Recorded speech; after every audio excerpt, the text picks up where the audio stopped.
Om Namo Bhagavate Vasudevaya.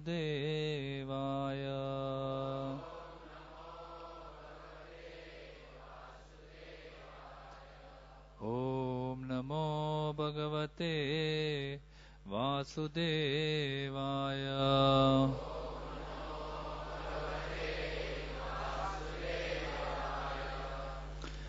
Reading from Srimad Bhagavad Gita, chapter 8, verse 27.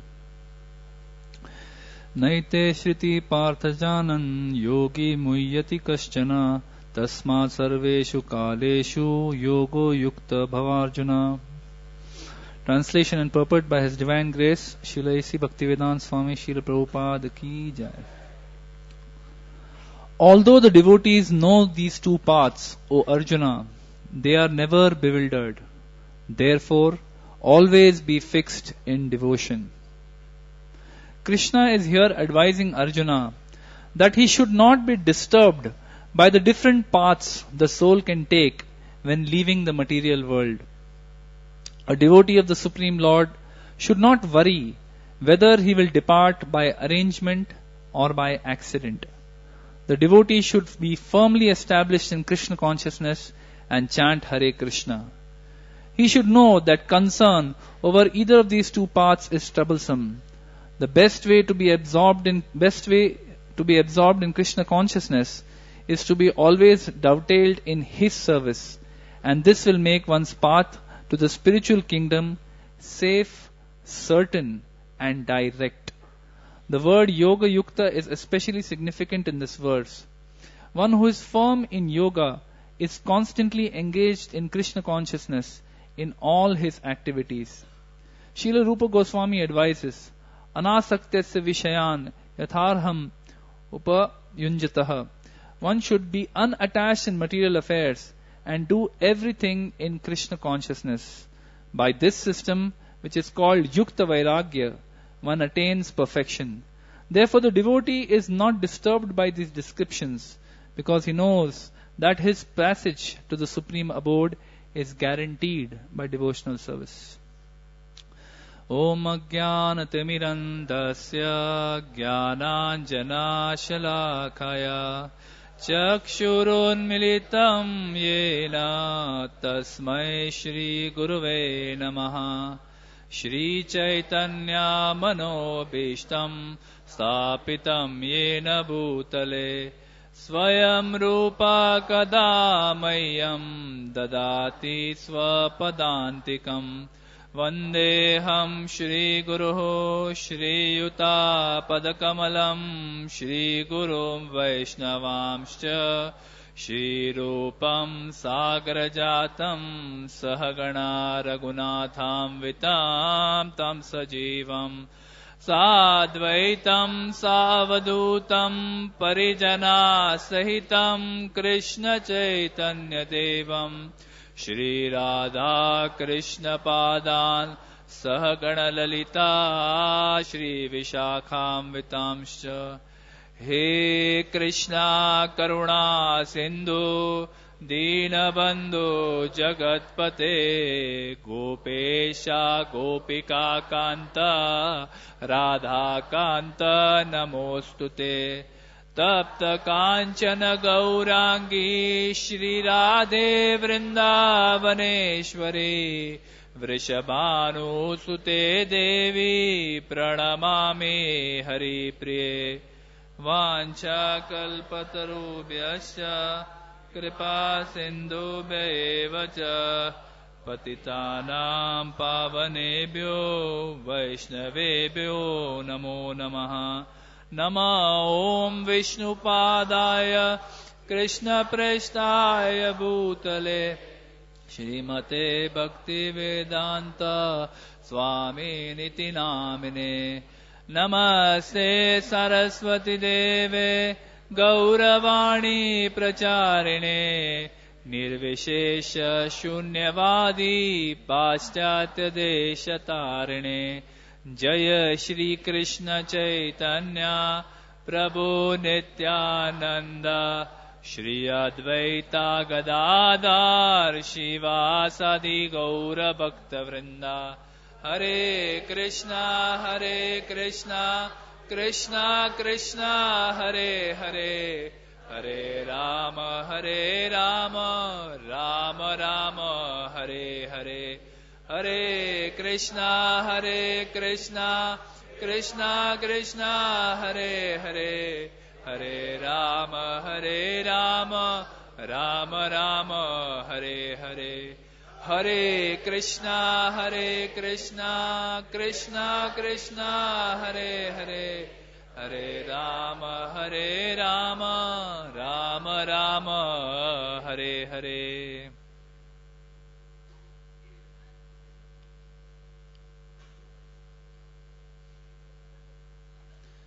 Hare Krishna.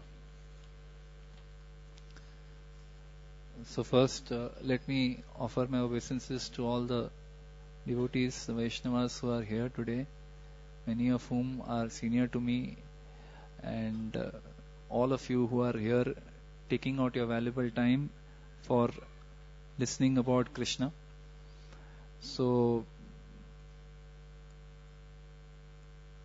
the topic that I was thinking of speaking about today was actually the journey of life, and somehow the drama that was performed by the Central Zone devotees was coincidentally on the same topic. It was not really coordinated to that extent, but it just happened like that. So by Krishna's mercy it went well. So as we saw in the drama over there, it was depicting in a very nice and simple way what are the sufferings that the spirit soul undergoes when he takes birth. When he comes from somewhere, he just lands up in the womb of a mother, and then in the womb of the mother he suffers according to whatever the mother is doing. Mother is eating sour food, he suffers. If the mother is eating very spicy food, he suffers. If the mother is jumping, he suffers. If the mother is, whatever she's doing, basically he suffers.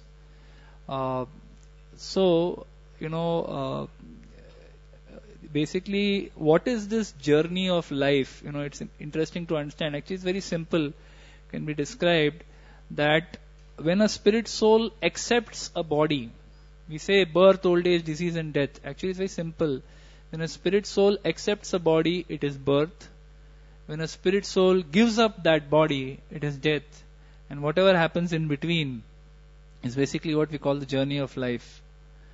This journey of life, actually, most of us, for those of us who do not have any knowledge, any spiritual background, there is a tendency to think that, okay, this is all there is. This lifetime, let me, just make the most of it. Let me just enjoy at any cost. And then that's it. After death, everything is over. But really, this journey of life did not begin in this life. It began many, many lifetimes before. And it shall continue for many, many lifetimes after this also. Unless we make a specific commitment to change the way we are living, to change the journey of our life.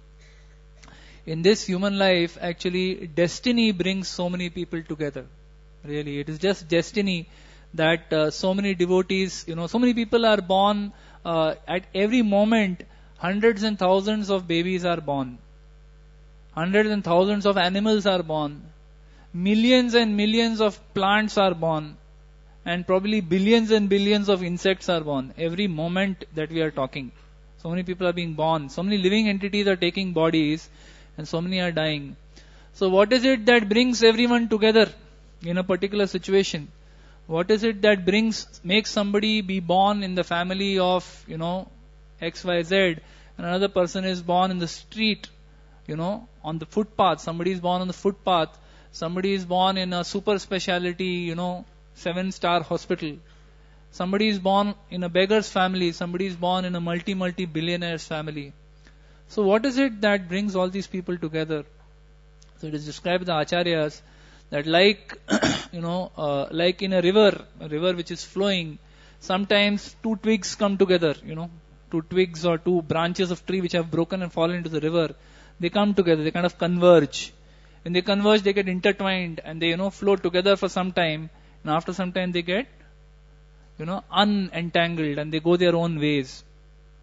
So it is destiny which, brings people together. It is destiny which keeps us together, and it is ultimately destiny which splits us apart. I was just thinking that a river is a good analogy for life. For those of us who really have no spiritual background, for those of us who have not been fortunate enough to receive spiritual knowledge from a spiritual master, we are actually like those twigs in the river. If you see a twig which is put in a river, anyone who has been to Badrinath, for example, Badrinath, there is a river Alakananda. The force of the current there is so strong that if you just release something in the river, 5 seconds later it's gone almost like half a kilometer ahead. It's that fast. The current is so fast. Now you can imagine that if somebody puts something into that current, what is the chance that that thing, even if it is a living entity, some living entity is there, what is the chance that if there's a small, let's say a cat falls into the water, or a dog falls into water, or a human being falls into the water, what is the chance that that human being, cat or dog, has any possibility of fighting against the current, going in the opposite direction, or even being stationary? There's no chance. The river is just going to drag them in a particular direction. And what is that direction? That everyone is being dragged towards to? Death. Everyone, while we may, tend to kind of soften the blow by thinking of other sweeter things of life, we may think about how, this human life is really an opportunity for us to enjoy. Some people feel that way. Animals have a life of great fear. If you see the animals, we have, in my house, we have a nice window, a lot of plants, and every day some small birds come there, pigeons, sparrows, some robins, some exotic birds also come sometimes. But the thing is, the moment you very carefully pull out your camera, very carefully, jara bhi movement jada nahi hona chahiye, and you, moment you put it like this and you go little one step ahead, gone. They just fly away. Why do they fly away? Because they are fearful. If you see a dog, see a dog on the street, if you just approach him from behind, suppose he's facing in a particular direction, and you by mistake just scrape your foot on the ground, what does the dog do? Immediately he recoils in fear because he thinks some enemy has come. Someone is going to come and, attack me. So animals by nature are fearful. It's human beings, due to lack of knowledge, we are not fearful. We don't know what is going to happen. There was a devotee who had written a very nice article in Back to Corded magazine. So he was saying that he was once in a train. He says, I was in a train. I was traveling in a beautiful train, going through the, beautiful plains of Europe. The European rail is a very beautiful experience. It goes through the Swiss Alps and, very beautiful, full speed the train is moving through mountains and plains, and it's a grand sight. And when he was going through this train, he was thinking, about, very focused, that, I will get down at so-and-so station. And at that station, when I get down, I have this presentation to make to this customer. I will go and talk to him. I will make this kind of pitch, and then he will give me business, and so on. He was planning in his mind, very furiously planning in his mind.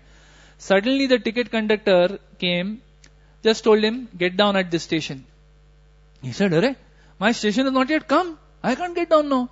He said, just get down. And he just picked him up and threw him out on the station.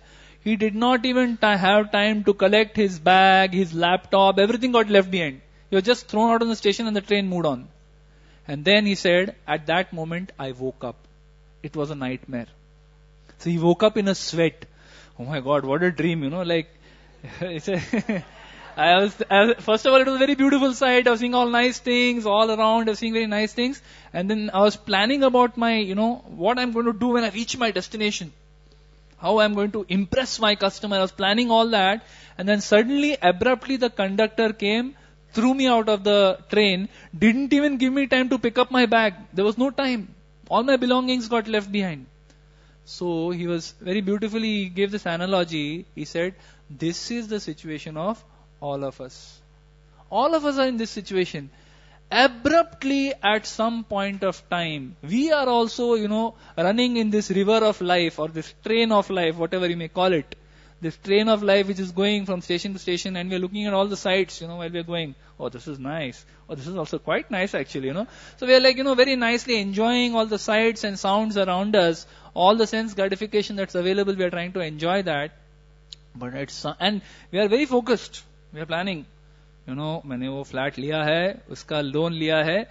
Next year I will get this much bonus. From that bonus I will repay the loan. Then that person is going to give me so and so money, that money. And we are planning. Then I will get married. Then I will have children. I will do this. I will do that. So many plans we are making. And then suddenly the TC comes and just drags you out and throws you out. He says, "Arey, but what about my wife, my children?" He says, "Just get out. Tumhara station aa gaya, out." So, this is what we call cruel death. This is what life is about actually. While we may be, yes, as devotees, we have a wonderful life. We have a great life as devotees actually. Those who are in the process of Krishna consciousness, who are in the association of devotees, we actually have a wonderful life. Chaitanya Mahaprabhu says, Brahmanda Brahmite kon bhagyavan jeev, Guru Krishna prasade paye bhakti lata bij. So this millions of living entities who are taking birth like this, in wombs of their mothers, or in eggs, or in whatever plants, however they are taking birth. Millions and billions of living entities who are taking birth in the material world. Really, they are just Brahmite. They are just, going round and round through different species of life, just rotating through different species of life, with no clue and no control or what their next moment is going to be. We do not even know what the next moment holds. Forget what about, next year or year after next or next decade holds. No one knows. Who would have predicted, like I'm just taking a contemporary example, the Telangana state, Andhra Pradesh and Telangana state. Many people must have invested real estate thinking that, split nahi hoga, ho gaya. And, everyone is now bewildered, not knowing what to do. What do you think the agitations are about? The agitations are not really about anything else. It's about money. Everyone's bothered about what happens to my investments. So nobody can predict anything. In the material world, it is impossible for us to really predict anything. We are so focused. We are so worried about, how I can improve my material situation. Those who are children are thinking about how I can have more toys, how I can have more games, how I can have more, books, nice comics to read. Those who are little grown up, they start thinking about how I can get into a medical college, engineering college. Some people who have got into medical engineering or whatever field they have got into, they start worrying, okay, now how do I get a good job? How do I get the best possible job? Because if I don't get a good job, I'll not get a good husband or a good wife. So that's the next worry. Okay, they start thinking about, okay, now how do I get a good husband and wife? Then after they get a good husband or good wife, if they do manage to get a good husband or good wife, then they get married. Then the worries start. Okay, now how do I make a house? In Bombay, if you're staying in Bombay, that's a huge challenge. How do you make a house of your own? Then you take a loan. After taking loan, this whole thing goes on. After that, children will be born. Then you start worrying about children's education. Is there any point in our life where we can really say, okay, I am relaxed now, sab ho gaya? That point never comes. And throughout our life, we are just worrying about those assets, that education, that money, that bank balance, which really is of no value. It's not really of so much value because at any point of time it can be taken away from you. I remember once, I think Gaurang Prabhu had given this analogy, beautiful analogy. He said that there was a man who was living in a rented house. Bhade ka ghar, right? Because nobody can afford to buy a house. Not everyone can afford to buy a house. He was living in a rented house. So he had a good relationship with his landlord and everything. And then one point of time, the landlord appeared there and told him, 1 week, I'm giving you 1 week, ek hafte mein ghar khali karna hai. So the tenant says, what 1 week means? How can I? He said, no, 1 week, that's it. I'm giving you 1 week. In 1 week, sab saman leke out. You're out of this place. So the tenant, after he heard this, he immediately, after the landlord went, he immediately called up his carpenter. He called up his carpenter, he called up the electrician, he called up, all various people, plumber. So उनको बुलाया, carpenter को बोला, देखो ये सब जो whatever furniture is there, this has to be made even better now. I want to polish it very nicely. I want to, I want to add one door here. I want to make this modular kitchen. My kitchen is not very nice. I want to make it a modular kitchen. Then he told, whoever, the plumber, put very nice fittings, Jaguar fittings. Everything should be very nice in the bathroom. So, his wife came to him and asked him, what are you doing? He said, no, I am beautifying the house. He said, but you fool, we are being thrown out in the next 1 week. Why are you beautifying this house? And then, he realizes, oh my God, what am I doing? But that is our situation. All of us are in the same situation. We are living on rent in this body. This body is being given to us on rent. We don't know at what point the landlord, Yamraj, will come and say, chalo, train se niklo, saman lene ka jarut nahi hai, nikal jao, We don't know at what point that's going to happen to us. But still, what are we doing? We are spending all our living hours, we are spending all our time and energy in only beautifying this body, in beautifying this flat where we are living on rent, and any moment you can be thrown out. Is that intelligence? So Srila Prabhupada tells us, what are the real problems of life? Real problems of life are birth, old age, disease and death. He says that where is the department, in all these great universities, great colleges, where is the department which gives us education on this aspect? How to, cross over the problems of birth, old age, disease and death. So, many people understand how old age, disease and death are painful, are miserable. This drama also depicted how birth is also a miserable experience. I used to always think, why do we say birth is miserable? What's so miserable about it?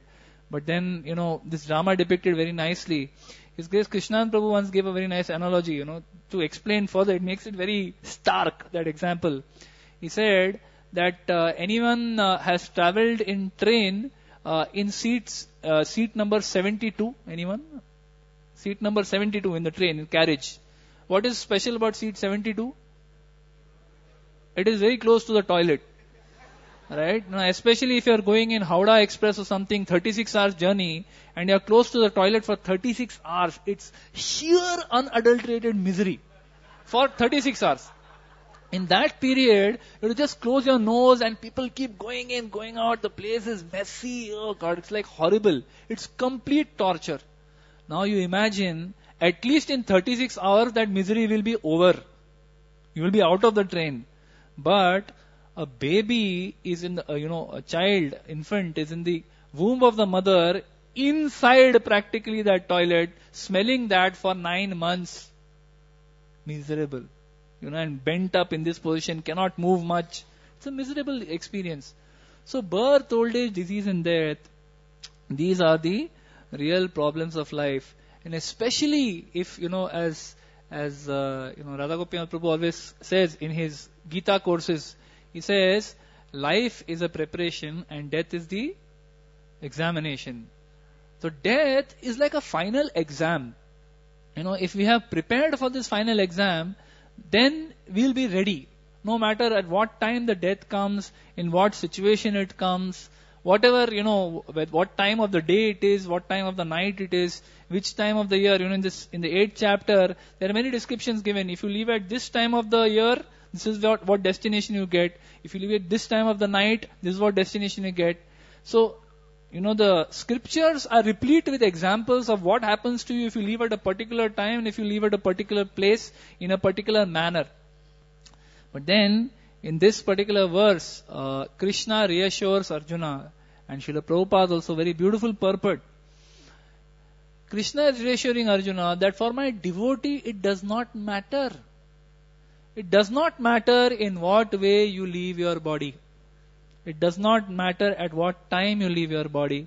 It does not matter what place you leave your body. Because Krishna is taking care. There was a story which Bhaktisiddhanta Saraswati Thakur used to tell. He used to say that there was this, sage. So he met different people. He met a prince. When he met the prince, he told the prince, better you live forever. The prince, he told, better you live forever. Then he met with a son of a great sadhu, who was like a brahmachari. He told that brahmachari, better you die. He was giving blessings to everyone. So to the prince he said, better you live forever. For the brahmachari he said, better you die. And then there was a devotee, a Vaishnava there. To that Vaishnava he said, better you live or better you die. Either you live, either you die. And then finally there was a butcher. And to that butcher he said, neither you should die, neither you should live. Neither you should live, neither you should die. So the people were very bewildered. What kind of blessings is this? It's like very exotic kind of blessings. So he explained that for the prince, he gave him the blessing that better you live forever. Why? Because the prince today in his material body, he is enjoying like anything. He is performing all kinds of unregulated sense gratification. And therefore, his future after he dies is very bleak. He is going to suffer immensely because of all the sinful activities he is performing at this moment. So better you live as long as possible. Because after you die, you're going to suffer like anything. And he's a prince. So while he's a prince, he will keep getting that enjoyment. Then to the brahmachari, he says, better you die. Why? Because that brahmachari is already fixed. He's already fixed in the process, of obeying the instructions of his spiritual master. At this moment also, if he dies, he's going to go back to Godhead. He's already ready. Because he's leading such a pure life, he's leading such a regulated life, and he's following the instructions of the spiritual master. By the blessings of Guru and Krishna, if he leaves at this moment, immediately he'll go back to Godhead. So better you die. Then he tells the Vaishnava, either you live or either you die. Both okay. Why? Because a Vaishnava, when he is living, he or she is living, that Vaishnava is anyway engaged in the devotional service of Krishna. He is making devotees, himself working constantly to praise the Lord, to serve the Lord. And so if he is living, his life is wonderful. Even if he dies, it is wonderful because he is going to go back to Krishna. So either you live, either you die. And finally to the butcher, he says, neither you live, neither you die. Why? Because in the butcher, while he is living, what kind of life he is living? He is leading a life which is surrounded by violence. There is blood and violence and cries of, pain, animals in pain. He's surrounded by that all the time. So it is like a deathly, ghastly experience while he is alive. And anyway, after he dies, he's going to have again a very, it's a very, very painful life he's going to have after he dies also. He says, better you don't live or you don't die, both. Your life and your death both are miserable. So, for devotees, as the sadhu said, either you live or you die, both ways it is wonderful.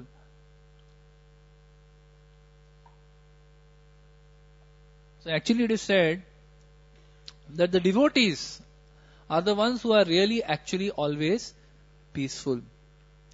As it is said, Bhukti Mukti Siddhi Kami Sakala Ashanta Krishna Bhakta Nishkama Atha Eva Shanta.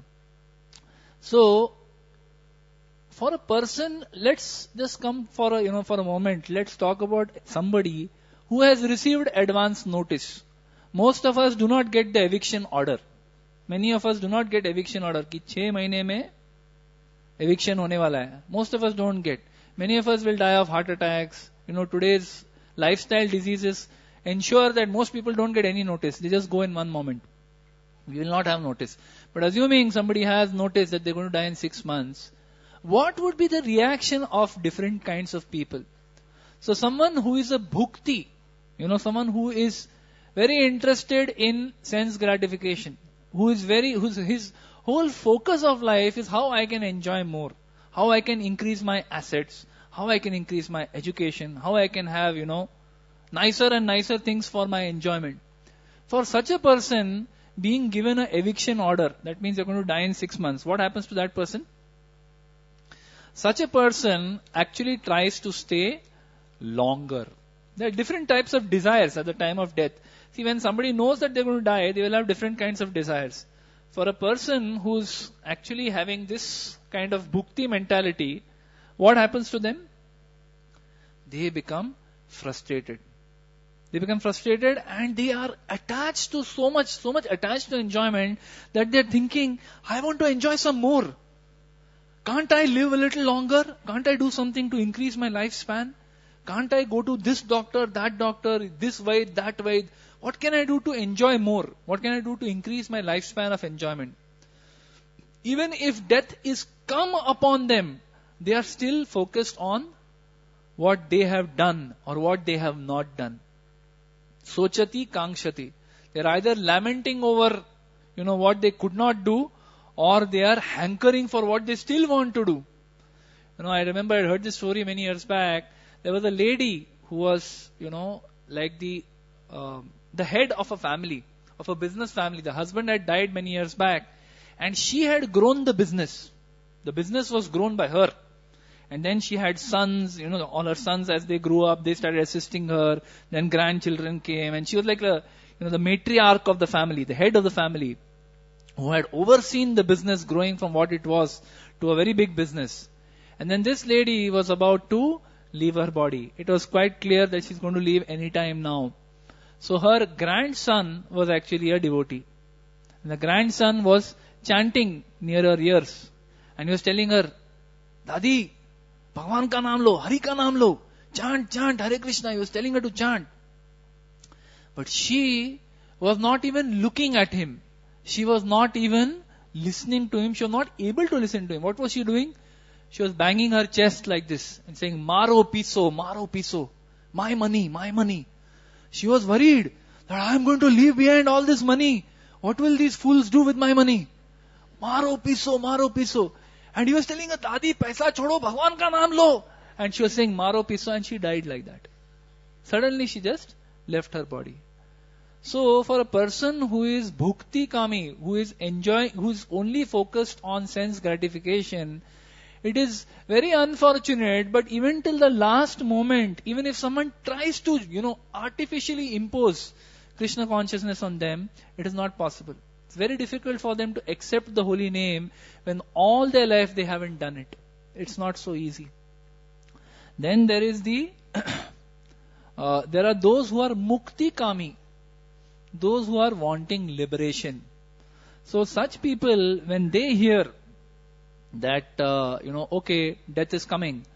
So they are actually mukti kami. They have to some extent understood that the material world is a miserable place and it's not possible for me to enjoy over here.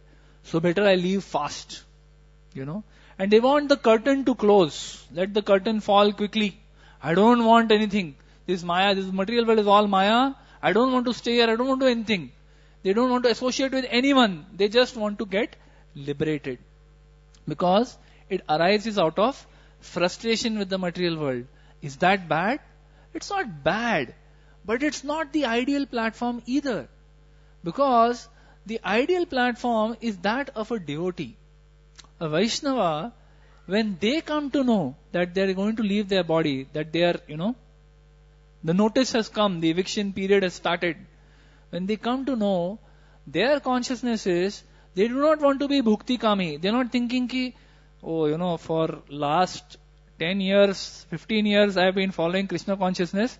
I have only 6 months left. Let me enjoy these 6 months. They are not thinking like that. They are not bhukti kami. Similarly, they are not mukti kami either. They are not thinking, very good.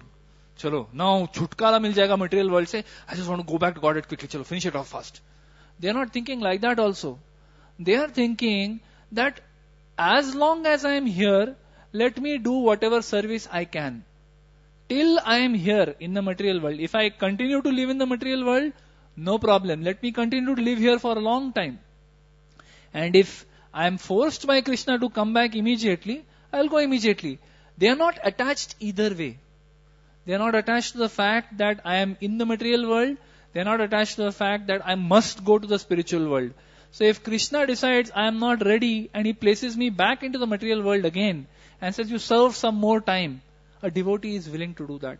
A devotee is not even mukti kami. He is not even thinking that, okay, let me finish this and go back to Godhead. What is the only desire of a devotee? The only desire of a devotee is, how can I serve Krishna? How can I please Krishna?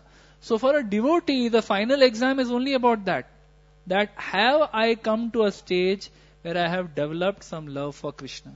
Have I come to a point, that I can, serve the Vaishnavas and serve the Lord wherever it is. Like Bhaktivedanta Thakur sings, Maro bhi rakho bhi jo ichha tohar, nitya dasa prati toa adhikar. So, the devotee's consciousness is that my Lord, if you want to kill me, you can kill me. My Lord, if you want to keep me alive, you keep me alive. Like we see in the story of Amrish Maharaj. He is not bothered that Durvas Muni has unleashed this fiery demon upon him. He is not worried about that. He is saying, fine, Krishna, if this is your will, I have to die a ghastly death, no problem. But if Krishna has his way, he will never do this. He immediately, he destroyed that demon, and then it was Durvas who was running for 1 year in fear of his life. So actually for a devotee it does not matter whether Krishna decides to kill them or decides to keep them alive for another 2 years. We have the example of, Palika Mataji, the wife of Mahaprabhu Prabhu. She had cancer, she contracted cancer 25 years back.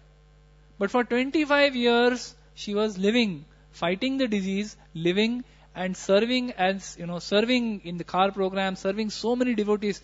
Thousands of devotees have benefited from her service, from her consciousness, from her example.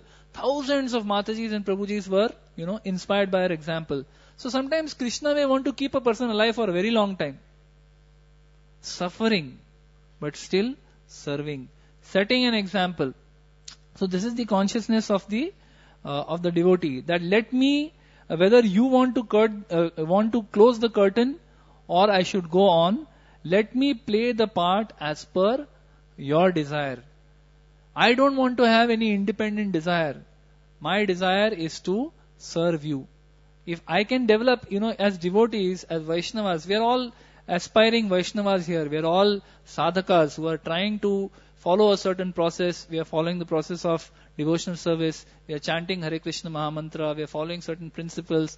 We are coming like this in the association with devotees. But somewhere along the line, we should also start thinking. The experience that I had over the last couple of months because of my mother, it kind of sobers you. I lost many of my relatives, but I was never there when they left the body. I lost some friends, classmates. Some of my classmates from school are no longer with us. They're gone. One died of a heart attack. One guy died of throat cancer. Gutka, they showed, right? That, friend from Dubai brought gutka. So this boy had a habit of eating gutka. And by the age of 20, he was gone with throat cancer. Age of 20. Another person died of a heart attack at the age of 33. Right? So, really, things are not very predictable. But still, whenever you see death, even as a devotee, when we see death, we are not so impressed. We say, "Theek hai, poor fellow, he might have died and whatever it is." And we understand, we know philosophically that we are also going to die. But still, we don't take it so seriously. I also didn't. But somehow, whatever incident happened in the last couple of months, get you thinking. It gets you thinking. Many people come and ask you questions, People come and ask that, why does Krishna do this? For a devotee, someone who's been sincerely serving all these years, why does Krishna give these, horrendous diseases like cancer and, whatever, blood cancer and whatever else, which are very painful diseases, incidentally. So why does Krishna do this? Why does he test his devotees like this? So Krishna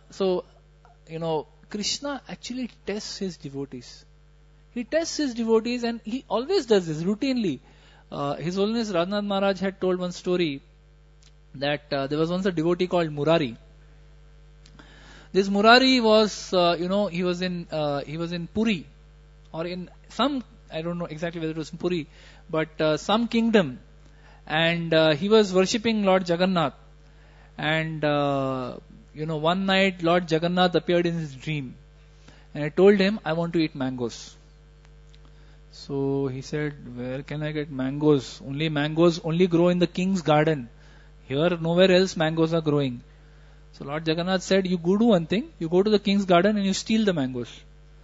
So the Pujari said, should I steal the mangoes? Jagannath told him that, don't worry, I am there behind you, you go. I'll be there. So he was thinking, Avashya Rakshibe Krishna, so Krishna will protect me. His direction, his order, I'm going. So he went to the king's garden. Quietly he climbed up when nobody was looking and he started plucking the mangoes. And his hands were full of mangoes. And Lord Jagannath was watching from behind. And then suddenly the king's soldiers swooped in. Hey, chor, chor, chor, chor, catch him. Everyone swooped in and he was caught red-handed with full of mangoes. It's like mango-handed. He was just hands filled with mangoes. And he started looking around. Where is Jagannath? Jagannath nowhere to be seen. Jagannath had vanished. So he was very, very, very agitated and he was thinking, what do I do now? And, he was taken to the king. He was taken to the king and he was going to be punished severely because, ye majal, Raja ke baag se aake aam churaya. How dare you steal mangoes from the king's? You could have gone anywhere else and stolen. You came to the king's garden. How dare you, So he was going to be punished severely. But then at that time, Lord Jagannath, so this devotee went through this fearful situation that he thought he was going to die. And however, the king, in his dream, Lord Jagannath appeared and he told him, no, actually this person is a very great devotee of mine. I told him to do this. I personally appeared in his dream and I told him to do this. You must release him and you must honor him greatly and give me those mangoes also. So, the Lord is actually, you can imagine this situation, what that devotee must have gone through, right? At that moment he must be thinking, Lord, you told me to do this, you said you'll be behind me and now you ditched me like this. Ditch kar diya. How can you do this? But the Lord sometimes tests his devotees like this. He tests that how sincere are we? When it's the easiest thing, to blame the Lord. Whenever anything good happens in our life, whom do we blame? I did it. मेरे मेहनत मुशक्कत से हुआ है, मेरे परिश्रम से हुआ है. We blame ourselves. We kind of accuse ourselves. You great guy, you did this.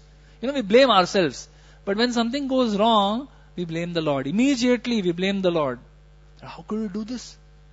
I've been chanting for so many years, my Lord. You're not listening. Am I not chanting loudly enough? We start blaming the Lord immediately. But the Lord is actually seeing, He's watching our sincerity.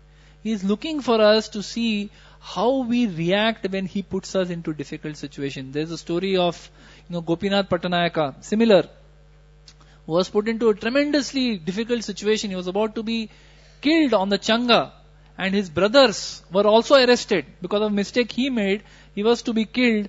And his brothers were also arrested. And Lord Chaitanya asked the devotees that what were his brothers doing, when they were arrested. So he said they were all constantly with great devotion chanting the holy names. Hare Krishna, Krishna Krishna, Hare Hare. Hare Ram, Ram Ram, Hare Hare.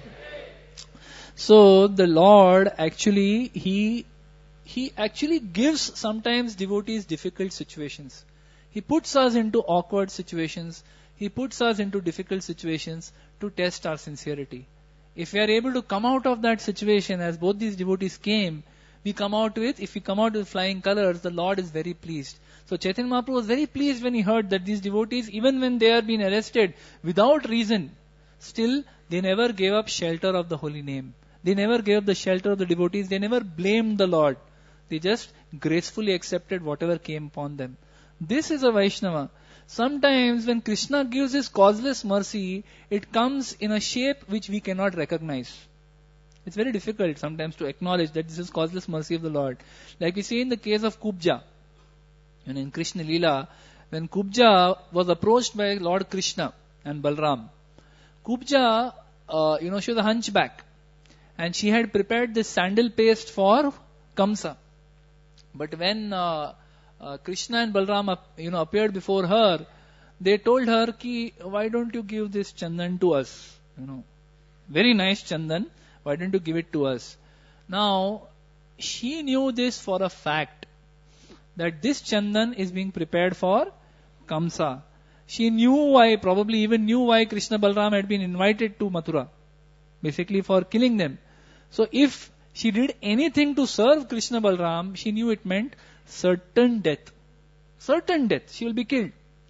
But still, Krishna and Balram are asking, Supreme Lord is asking what to do. So sometimes Krishna puts us in these kind of situations where, as they say, between the devil and the deep blue sea, you don't know what to do. But she chose to serve Krishna.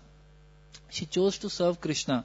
So we do not understand. Sometimes you have to choose, like this Kubja had to, choose between certain death from Kamsa and the loving mercy of Krishna. She chose loving mercy of Krishna. So Krishna's mercy sometimes comes in this form. We are not able to understand. It comes in a very difficult way. Sometimes it comes as bad health. Sometimes it comes as a setback in our business. Sometimes it comes as a setback in our relationships. With our husband, with our wife, with our parents, with our children, or our friends, or our business. Anything, setbacks could come from anywhere. And we should have the ability. Life is, as I said, life is a preparation. Our life should be led in such a way that we associate with the devotees who are giving us this example, who are setting an example for us how to react when difficult situations come. As it is stated, the greatness of a devotee is to be gauged, is to be measured by their ability to withstand provoking situations. So that is how we can really understand whether a person is great. We say, oh, this person is so great, so great. And generally in the material world, the yardstick for greatness is what? How educated they are, how handsome they are, how beautiful they are, or how wealthy they are, how powerful they are. The 6 opulences. Basically, these are the things we say to how great they are. But really, greatness is to be measured in this. Because when you have everything going for you, it's very easy to be great. When everything is going very nicely, it's easy to be philanthropic. To give great amounts in charity, to speak very nice words. It's very easy. When you are in good health, everything is going well, to give lectures is very easy. But when you are in great difficulty, you are in great pain, or you have suffered a great setback in your life, at that point of time, being equally Krishna conscious, being equally, surrendered to the Lord is always a challenge. But Krishna tests us like this. Bhaktivedanta Swami, disciple of Srila Prabhupada, His Holiness Radhanath Swami met him once when he was, not met him once, he was with him in his final days. And during his final days, actually Radhanath Maharaj commented that, you always had a tremendous impact on your disciples and all the devotees. But now, when you are about to leave your body, the impact you are having on them is just gone to a different level altogether. The impact you are having on all the disciples and all the devotees now, when you are about to leave your body, when you are in such intense pain. He was in intense pain. Bhaktivedanta Maharaj, the kind of cancer he was suffering from, he was in such intense pain. At that point of time, the impact that he was having on the community that was around him was much, it was on a different level. So, so the realization that he stated from that is that sometimes Krishna puts devotees in such traumatic situations, traumatic experiences, basically to intensify their love for Krishna and to intensify the love of the devotees for that devotee. Because otherwise, we have seen that when, in this wonderful congregation of devotees, though we meet here every Sunday, many of us meet during weekdays, some attend some local satsang programs, some of us attend counseling meetings and so on and so forth. So we keep meeting each other. But even when we meet each other, what is the general interaction? Hare Krishna Prabhu, Hare Krishna Mataji, Dandavat Pranam. And that's it. There's nothing more than that. There's no interaction. There is no interaction, very less interaction. It's a very superficial kind of relationship. And sometimes we are left wondering, ki kya, matlab we say, association of devotees. Where is that association? How is it going to, really help me? But when we are about to leave our body, whoever gets that eviction notice, that time, the way the devotees kind of converge, on that devotee, suddenly the mercy starts flowing like a torrent. Till that point of time, devotees will meet, depending, there will be some devotees who have a loving relationship, some who don't. But when such a situation comes, when a difficult situation comes upon a Vaishnava, all the Vaishnavas come in. Someone brings Mahaprasad, someone brings, garland, someone brings some book, someone comes and reads for that devotee, someone comes and chants for the devotee, someone comes and massages their feet, someone brings medicines. It just becomes an amazing experience altogether. So sometimes Krishna puts devotees into this situation to intensify the love of other devotees for that devotee. Not that they don't love. It's just that everyone has their own busy lives. Everyone has their own busy schedules. Everyone has their own service. They have their own children. They have their own, own lives basically to deal with. So no one is able to give that kind of quality time to each other. So sometimes when we see that devotees are not able to give you time, you should understand that everyone has their own pressures. That is why they are not able to give time. It's not that they don't want to.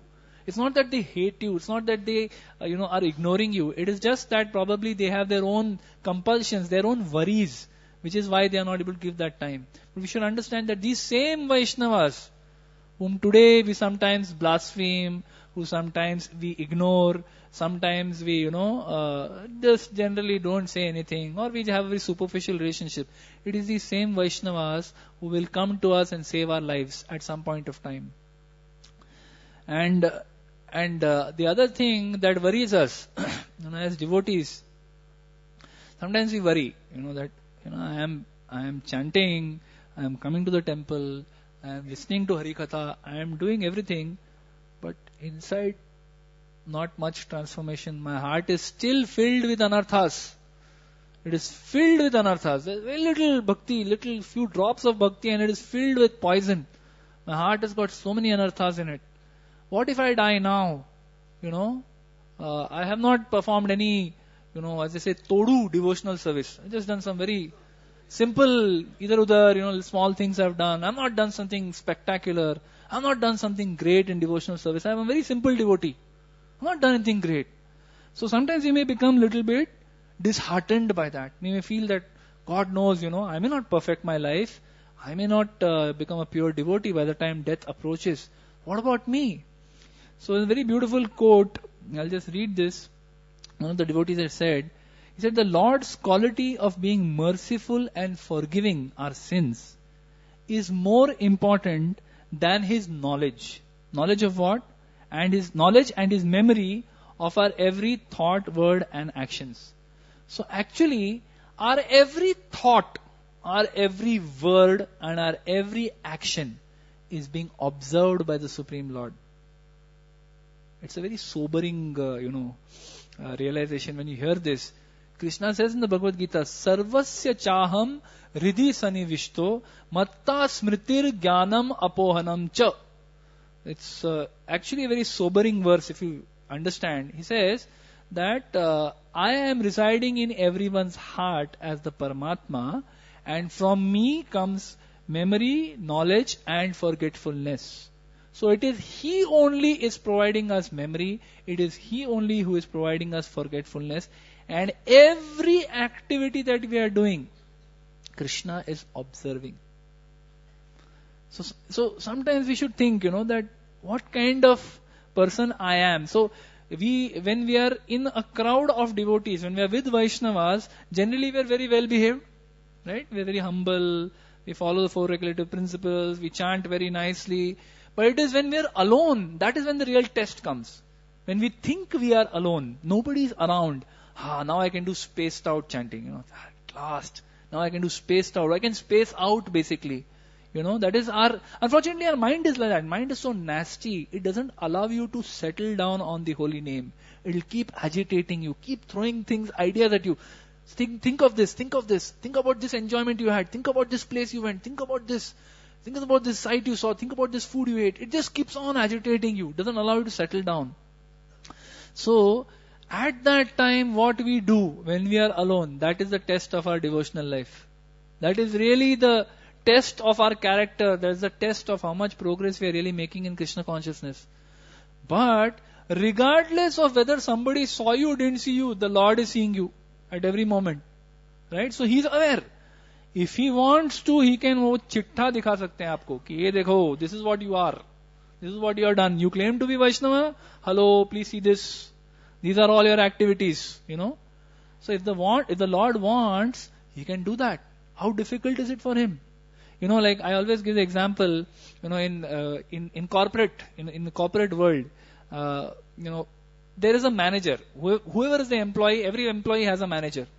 Now when the employee goes and gives a review, gives a report to the manager that this is what I did last week, right? No matter what the employee says, many of you will, identify with this.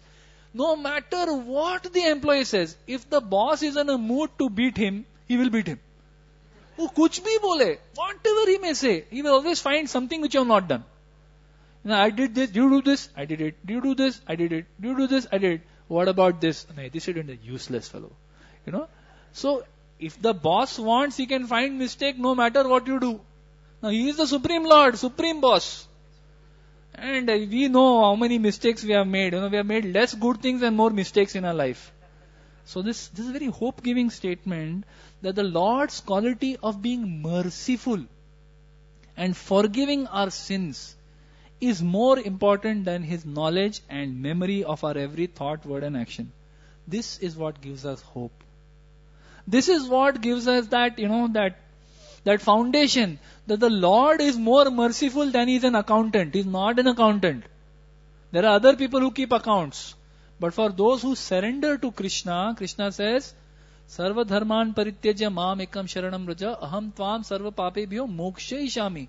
I will free you from all sinful reactions. You just surrender to me. If we make a sincere effort to surrender, Krishna will surely save us. So there are, couple of things that, many devotees came and met my mother when she was in her terminal stage, and many beautiful, learnings came out of it. Some devotees told me I should speak about, so I'll just repeat a few of the points that these devotees, kind of shared with her in her final moments. Because these are all wonderful for us. As devotees who are making a sincere effort. We are not perfect. We all know we are not perfect. But we are all trying. We get at least some marks for trying. We are trying to chant. We are trying to come here. We are here. We are sitting in this, in this satsang program. We are sitting in the Sunday feast. Whereas we could be anywhere else at this point of time. Sunday afternoon could be anywhere else. Could be watching TV. But you are here. You are investing that time and effort. You are making a sincere attempt. So for that sincere attempt, the Lord always reciprocates. So I'll just share some points. One of the points that Sukhava Mataji, disciple of Srila Prabhupada, she made this point that why are we fearful? Why do people become fearful? Those who don't have any spiritual knowledge, why do they become fearful? They become fearful of death because they understand at some point of time that when I die, the only identity that I am aware of, what is the identity I am aware of? This body. I am only aware of this body. Even if I have heard spiritual knowledge, थोड़ा बहुत सुना है, I know that I am not this body, I am the soul. कहीं तो सुना है, किसी ने lecture में बोला था, ठीक है. But still, the only identity I am aware of is this body. Now at the time of death, if this body is going to be taken away from me, it's a very fearful thought, right? This is the only thing I can identify with, and it's going to be taken away from me. Now what? Next life what? What body am I going to get? Where will I be? No one knows. That is what makes us fearful. Once there was an academic, Dr. Benford, who met Srila Prabhupada in California University. And he asked Srila Prabhupada that, what will happen to you and your students next? So they were discussing about science of the soul, and Prabhupada was, giving him beautiful back and forth on the science of the soul. And this person asked Prabhupada, what will happen to you next? You and your, so-called disciples. So Srila Prabhupada, he said a very nice thing. He said, we are going back to Krishna. And he says, we have got everything. I'm quoting. He says, we have got everything. Krishna's name, Krishna's address, Krishna's form, Krishna's activities. We know everything. Okay? Because Srila Prabhupada is saying this, that we know His name, we know His activities, we know His address. कहाँ जाना है पता भी मालूम है. We know His address. And, we know His form. We know everything and we are going there. And he says, Krishna promises this in the Bhagavad Gita. Janma karma cha me divyam evam yo veti tatvata tyaktva deham punarjanma naiti mameti swarjuna. Krishna has promised, if you know the nature of my transcendental, you know the transcendental nature of my appearance and activities, you will not take birth again, you will come back to me. So Krishna has promised, and Prabhupada is simply quoting. We know this, so we are confident. A devotee has nothing to fear. Why? Because he has heard from Prabhupada. He has heard from the Acharyas who assure us that Krishna is a merciful Lord. If we are sincere in our devotional service, at the end of life, we will go back to Him. His Grace Govind Prabhu also made a very beautiful point about what is the consciousness of a person who is about to leave his body. What consciousness should we have? Of course, we all know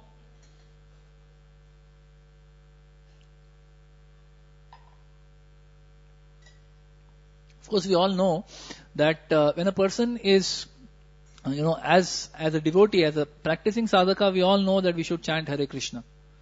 We all know that we should chant the holy names, chant attentively. Every day we chant, the 10 offenses to the holy name. It is also an offense to be inattentive while chanting. All that we chant, but not really seriously. We don't chant the holy name so seriously.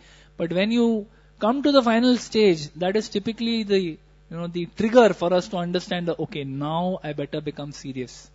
Right? We become more serious about our devotional service. So that is definitely there. But what should our consciousness be? If you have had a full life, in devotional service, you have performed various services, what should your consciousness be? So he was saying that we should have consciousness on one side of gratitude, the other side of begging forgiveness. Gratitude for what? We should be grateful for the opportunities we got to serve. Not that we gloat or we become very, proud that, I did so much service, last so many years. Do you know what I did? Are you aware of my glories? No. We should not be thinking about what we did. We should just be so grateful that a patit person like me got an opportunity to serve these wonderful Vaishnavas. These wonderful devotees who are dedicating their lives for the mission of Srila Prabhupada, for the pleasure of Shri Radha Gopinath. I got an opportunity to serve them. Just be grateful for that. That's it. And on the other side, be very, very begging for forgiveness. That in the process of serving these Vaishnavas, if I have committed any offenses, beg for forgiveness. If those persons come to meet you, beg for forgiveness when they come to meet you. If they don't come to meet you, in your mind you beg forgiveness. But beg forgiveness. What does this do for us? It's a very beautiful thought. He said that by doing this, by, being grateful for what opportunities we got to serve, we are leaving behind any idea of good karma, any pious karma, which we may have in our mind somewhere accumulated. Ki, I served like this, I served like that. All those pious karma we are leaving behind by being grateful that actually I didn't deserve it. I just got an opportunity to serve. So by that gratitude, we leave behind the pious karma. And then similarly, by begging forgiveness of the Vaishnavas for what mistakes I have committed, and we have committed millions of mistakes, no doubt about it. We have committed mistakes all through our life. By begging forgiveness, by consciously making an effort to beg forgiveness like that, we are leaving behind our bad karma as well. So then at the time of death, no good karma, no bad karma, we can actually go back to the Lord. With no baggage. You're not carrying any baggage. Another thing that we can have as a consciousness, if at all lamentation is there, we were discussing about the bhukti kami, mukti kami. The devotee's only lamentation is, I wish I had served more.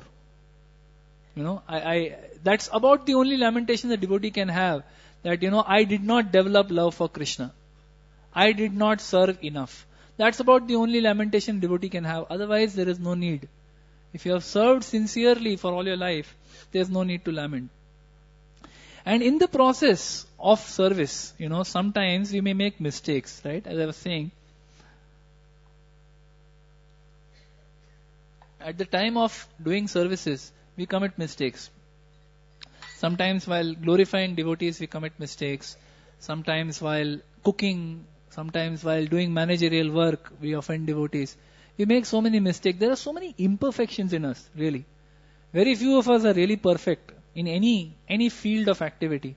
We are full of imperfections. So, His Holiness Radhanath Maharaj, he was making this point. He said that in our life, none of us are really perfect in whatever we do. We all have imperfections.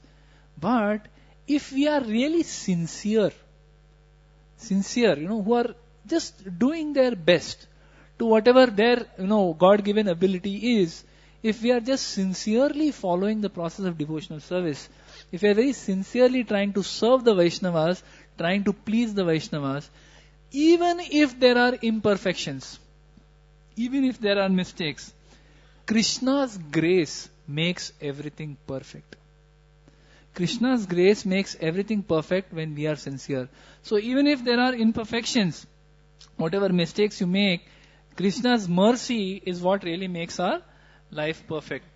So in the last stage of life, really, we have nothing to be fearful about. So sometimes you may be fearful that I have not perfected, I still have so many anarthas in my heart, I still have so many desires, what about this, what about that, I've been chanting for 15 years, 20 years, I still have material desires. You may become panicky, right? You may think, Hare, death is coming, I'm not ready. Really, we don't need to be worried. Beautiful point that if you have been sincere in your devotional service, you have done your best.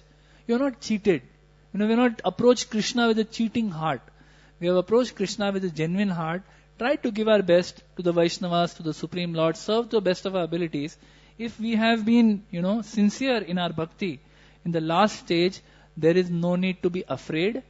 There is no need to regret. No need.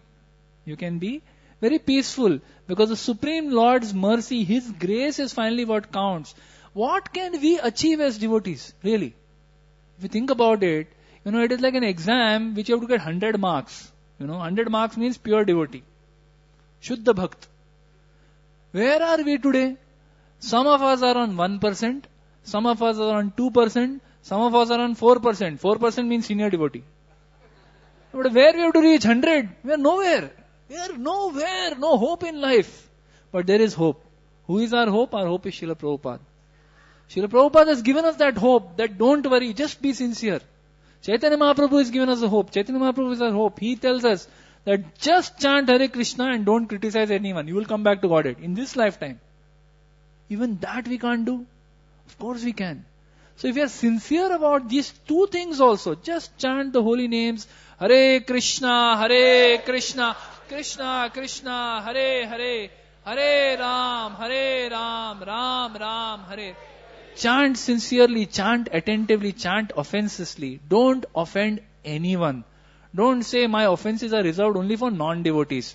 Devotees I'm very careful. Non-devotees come, I treat them like, rubbish. No. We should be, Chaitanya Mahaprabhu says, don't criticize anybody. If you just do this, then we have to depend on what? Mercy factor. Our 3% may reach 4% or maybe 10% at the time of death. But if we have been sincere in our life, the Supreme Lord's mercy comes and completes the remaining 90%. It is finally the Lord's, He is Avidya Swarat, He is independent. He may decide that this person, I think he is ready and He can take us. If He feels we are not ready, He will place us in some other situation where we can get more purified. Where we can, as they say, milk ko boil kar karke, it becomes rabdi. It becomes thick and, much more palatable. Just plain milk is not palatable to many people. But rabdi, generally, nobody says no, it's very nice. So, as a devotee, we have the option of remaining milk or becoming rabdi, by intensifying our devotional service. But the Lord is not so, He is very merciful, He gives us an opportunity. Another point that Maharaj mentioned, he said, we should also have this consciousness, we should understand this, that really at the time of death, Krishna is all we have. We should not at that point, when we come to that stage, when we are about to leave our bodies, at that point of time, we should understand that actually Krishna is all we have. Because He brought us together.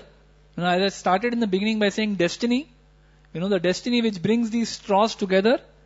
He is the one who created this immediate family of husband, wife, children, grandchildren, brothers, sisters, uncles, aunts. He is the one who created this family. He is the one who put us in this family, in this situation. He is the one who put us in this larger family of devotees. Guru Krishna Prasade Paye Bhakti Lata Beach. It is not by our own desire. We never, given a choice, we will never have a desire. Given a choice, nobody will ever have a desire to surrender to Krishna. We will always continue doing what we are doing, flowing in that river. We will never make an effort to come out of that river. We will stay in that river and think we are enjoying. So this is our situation. It is Krishna who placed us in this family. It is Krishna who placed us in this wonderful, loving family of devotees.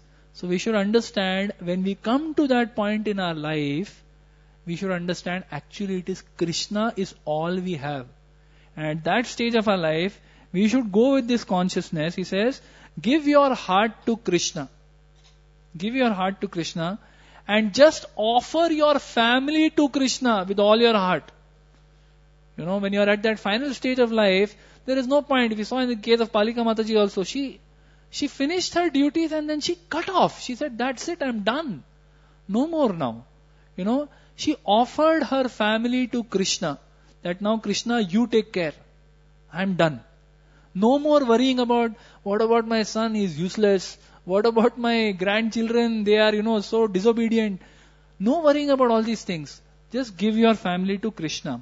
Offer your family to Krishna with all your heart, saying that they belong to you, and now by your grace, Krishna, I will move on.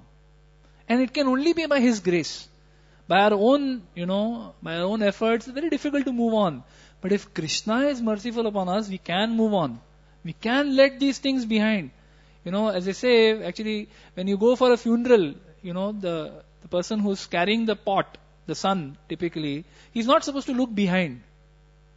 I don't know what the system behind it is, but he's not supposed to look behind. So we actually in life also, ideally we should be looking ahead. And that's what Maharaj told her also. He said, offer everything to Krishna, right, to absorb yourself in Krishna. And he said, don't look back. He said, now, no longer looking back. That, I did this, or I had this problem, I had a very painful life, or I had a very wonderful life, I am so this. He said, just don't look back anymore. Now just look forward. Because now you have come to that stage in life where no need to look behind. Now you give up. Behind means family. Family, friends, counselees, everyone. Leave behind everyone. अभी किसी को नहीं देखना है. सबको पीछे छोड़ दो. Now just look forward. Look forward to whom?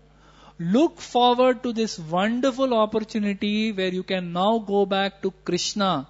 You can associate with Him in the spiritual world. You will go to a place where you will be loved like you have never been loved before. You may have been loved by your husband. You may have been loved by your children. If you're fortunate, your husband and children would have loved you. Your friends, your counselees would have given you love. If you're fortunate, you would have received it. But that does not compare in any way with the love we will receive in the association of the Supreme Lord. So, look forward there now. Don't look back anymore. Krishna has another Leela for you, so look forward to that and be happy.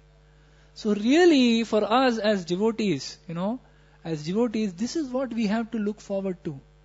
Death for us is not an unpleasant event. It could be. Physically, it could be a very unpleasant event. You could... I remember my mother had spoken to, when she had met Maharaj, when she had told him that I would like to have a dignified exit. When I leave my body, I would like to leave in a dignified manner. But very beautifully, Maharaj told her that dignity is not in the physical event of death. It's not that, when we leave, like all of us read, right? We read in the Srimad Bhagavatam how Dhruva Maharaj left. We read about so many devotees, how they left their body, how Srila Prabhupada left his body, all surrounded by devotees chanting Hare Krishna, and so many other devotees you've seen who are left in this manner. So we may have in our heart, somewhere we harbor that desire, right? I would also like to live in this kind of a dignified, auspicious manner. But Maharaj told her that actually dignity is not in the physical event itself. The physical event of leaving your body may not be that dignified. For example, you may leave, convulsing, you may leave choking, you may leave vomiting, anything may happen. He didn't say that, but that's understood. Right? It can happen in any way. It may happen in your sleep, it may happen anyway. So the physical event is not important. What is important? Dignity is in how we approach death. How do we go to that event? How do we prepare our consciousness? How do we get into that mode that, okay, now everything else stop, full stop. I don't want anything else. Now let me just focus on this. Let me focus on the holy name. Let me focus on what the Lord has in store for me. Whether I go back to the spiritual world or I come back in the material world and perform more service for Prabhupada, whatever that service the Lord has in store for me, let me now prepare my consciousness. So if we have this, if we have this consciousness, if we prepare our minds in this way, then death is not an undignified event at all. It is a wonderful way, because it's just a small, when you are going on a highway, sometimes suddenly some very intelligent people put speed breakers on highways.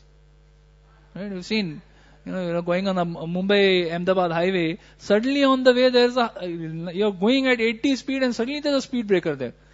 So that speed breaker means if you've got a little low suspension car, you come and crash into that speed breaker. You hear that jarring sound under, when it's scratching over the speed breaker, and then you cross over. So we may have that kind of a speed breaker in our life, but still, if we remain focused, we remain clear that ultimately I want to go here. That final speed breaker may be very unpleasant, but at the end of it, we are back on our way back to Godhead. So if this way we prepare ourselves for the final examination. Life is a preparation, death is the final examination. We have this opportunity, all of us have this opportunity to actually perfect our lives in this manner. The mercy of the Supreme Lord, mercy of Srila Prabhupada is waiting for us. Actually, the Lord is waiting. He is waiting for us to come back to Him.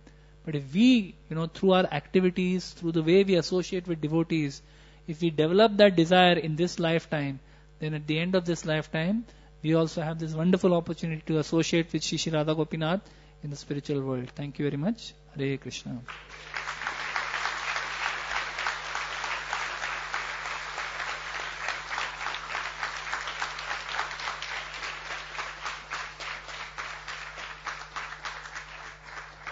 Any questions or comments? Anybody?